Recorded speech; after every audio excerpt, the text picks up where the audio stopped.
Below me is a 35 by 70 con-span arch culvert.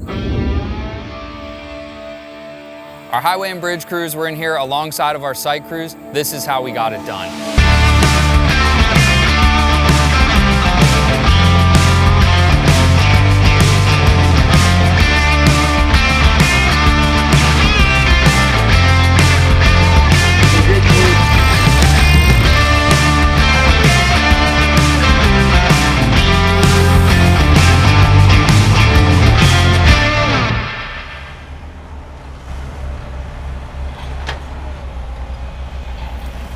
So we just pulled up at a job just outside of Shippensburg, Pennsylvania, just off United Drive. Our site team is here right now prepping the site, getting it ready so that our highway and bridge crews can come in and install a con-span arch culvert here. Let's go see what we can find.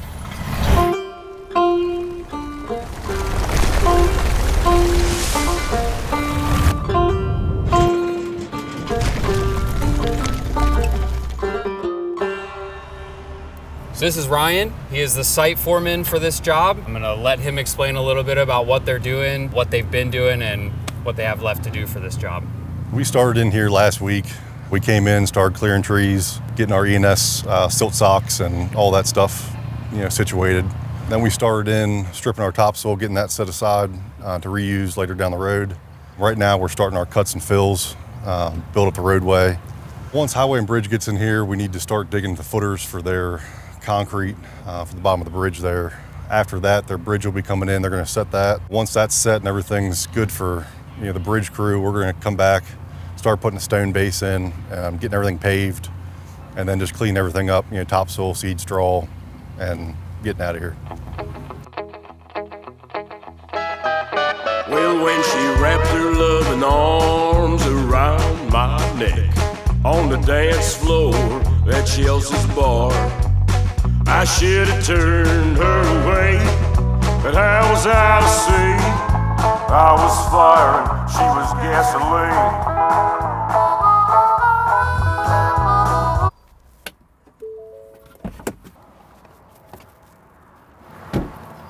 What's up, guys? We're out here at United Drive again. Today, as you can see behind me, we got concrete trucks in. They should be pouring footers, so we're gonna go find someone that can explain the process a little bit. We got Tim here, General Superintendent. He's gonna explain a little bit today about what's going on, what it took to get here, and how things are gonna go. So probably about 2 weeks ago, the site division rolled in and they started digging the footer, putting the fill in and getting the site ready for us. We showed up and formed the footing for the arch culvert. Followed that with putting the rebar in. The rebar was supplied by Kinsley rebar, so it came in-house. And they've been tying the rebar for the last couple days, and today's the day we pour the footer. So we're looking for about 120 yards of concrete to put in there to finish this footer out. The arch is 70 feet long. It's gonna have a 35-foot span. It'll be about 10 foot high in the middle. So we'll pour this footer, and then next week we'll follow up. We'll just go around doing the same thing for the footer on the second side. Is there anything special about it, anything different compared to what we would normally do? And so the weight of that whole arch, the footer needs to take X amount of PSI. Right. This ground, not that it's unstable, but the type of soil required a bigger area. Sometimes the footer's actually precast and we just infill it with concrete. That speeds it up a little bit, but because of the size of this footer, we had to pour it all in one piece. Normally we can get away with a 6 or an 8 foot wide footer, but because of the span and trying to spread the load, we're at 13.5 foot. The other unique thing, if you do look at the footer in the middle, you'll see boards running with the footer. That's a keyway that the arch will sit in. It's a 3-inch deep keyway in there. The precast pieces will fit down in, and we'll shim them up an inch off of that with shims.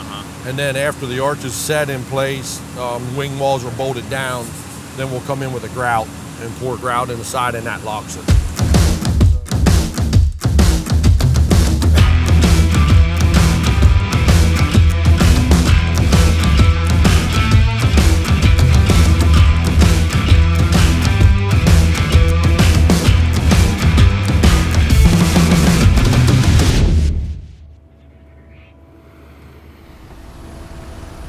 So today we're starting our backfill here on the backside. concrete crew slash bridge crew is getting their shims ready to start to install the Conspan bridge on Thursday. In the meantime, we're just getting ready with getting the creek bed where it needs to be and getting the ground around this bridge where it needs to be. Once they set their bridge, we'll come in after that. We'll start putting stone in, start getting GAB in there for the road base, getting everything ready for paving and curb.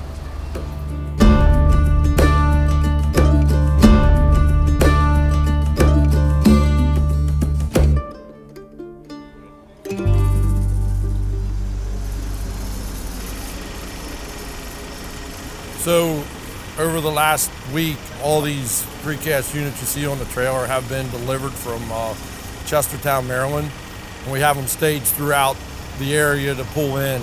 So now the trucks are jockeying the pieces into the crane from various locations, and when the truck backs up, they're hooking the snatch blocks and cables to the top, which is the actual side of the box, and then the orange cables are being hooked concurrently to the top of the box. When they're ready to pick from the trailer, they'll pick up with the snatch block rigging and they'll get it up off the ground, and then the crane will take the second line or his main line and lift up on the main rigging, and as that lifts, the snatch blocks roll with the load as it goes. So once the piece is 100% vertical, then the snatch block rigging will be removed off the side of the box. Now the piece is ready to set with the main rigging on the top in the vertical position, how it will be set in place on the footers. As each piece comes in, notice that there's tie rods that go from end to end on the sides. Those tie rods are put in there while they move it to keep the box from spreading. After it's set, we grout the keyway that it sets in, so that locks the bottom of the arch in so it doesn't spread. And at that point, those tie rods can be removed and the whole inside is free and clear of any obstructions.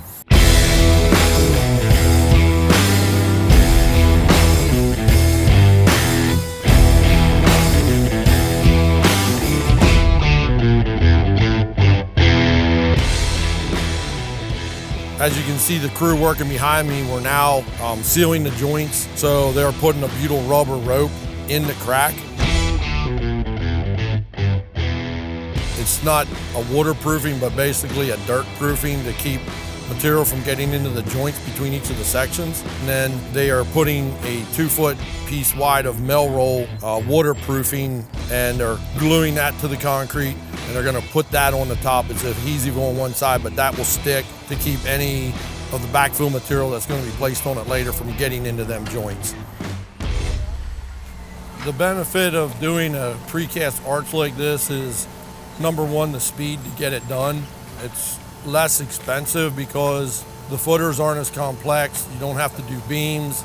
You don't have to put a deck on top of it. Realistically, we put this arch together in about a month from start to finish, where a bridge, it's at least another 2 months and a lot more expense to make that so it does the same thing.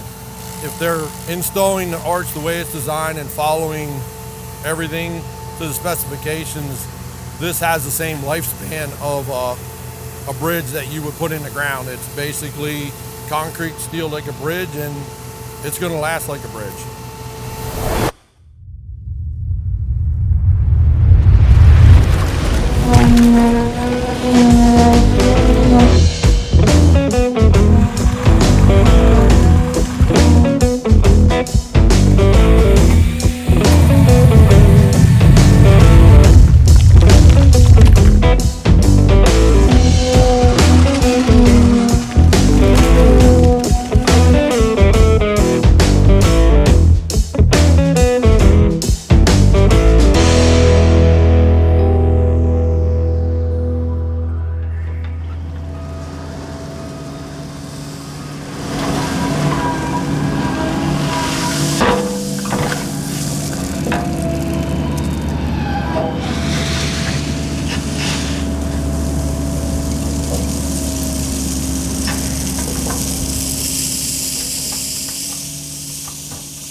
As you can see behind me, the arch has now been installed, the waterproofing is on, and the grout work is done.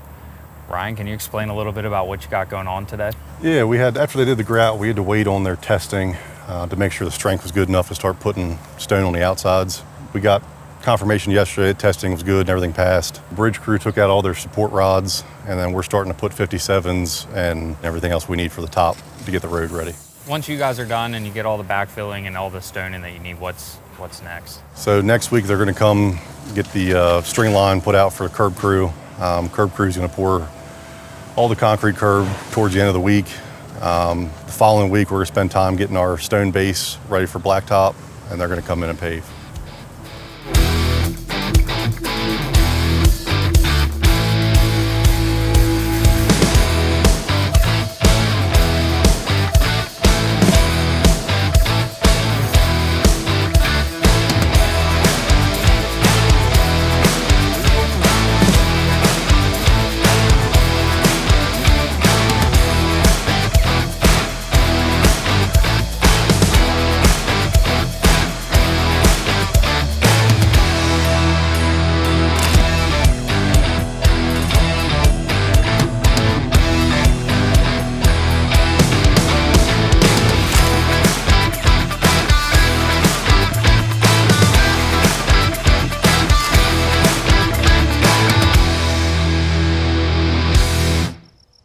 So there you have it. Paving is wrapped up. The job is done. Thanks to everyone that worked on this job and made it a success. If you like this style of content from us, please be sure to let us know. Like and subscribe, and we'll see you on the next one.